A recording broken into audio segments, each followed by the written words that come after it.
Go yard. I got so much motherfucking design on right now. Break it down, bring it back, make it clap. I got 3 old thoughts, new block, where that thing. Bitches on my line, and you know. Assalamualaikum warahmatullahi wabarakatuh. Perkenalkan, nama saya Rolensa Nurulan dari Dewi, NIM 2223140106 dari kelas PBS 2D.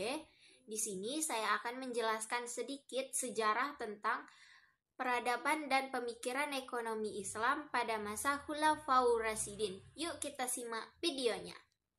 Yang pertama adalah pengertian Khulafaur Rasyidin. Khulafaur Rasyidin berasal dari kata khulafa dan ar-rasyidin. Ar-rasyidin mengatakan itu lugas, benar, dan terbimbing. Jadi Khulafaur Rasyidin adalah orang yang baik dan benar-benar cerdas yang dipilih untuk menggantikan Rasulullah SAW setelah kematiannya. Yang kedua, konsep pemikiran ekonomi Islam pada masa Abu Bakar As-Siddiq. Khalifah Abu Bakar As-Siddiq merupakan khalifah pertama dalam pemimpin Islam setelah wafatnya Rasulullah SAW. Nama asli beliau adalah Abdullah Ibnu Abi Quhafa At-Tamimi, dikenal sebagai salah satu pemeluk Islam pertama, juga sebagai sahabat Rasulullah yang kepribadiannya sangat menjunjung tinggi kebenaran. Salah satunya orang yang pertama membenarkan Rasulullah SAW dalam segala peristiwa yang terjadi, misalnya peristiwa Isra dan Mi'raj, sehingga ia diberi gelar Asy-Siddiq.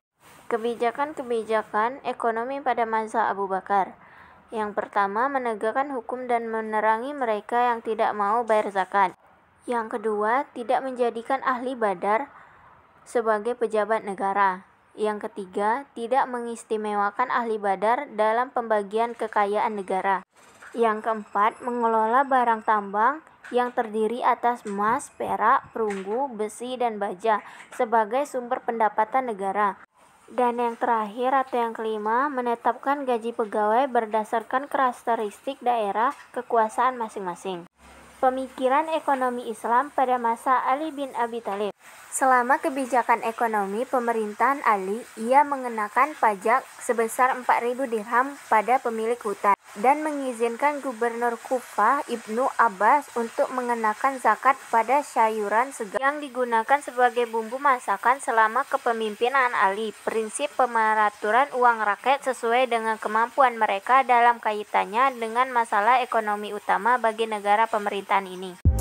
Baiklah, mungkin hanya itu saja yang dapat saya sampaikan. Sekian, terima kasih.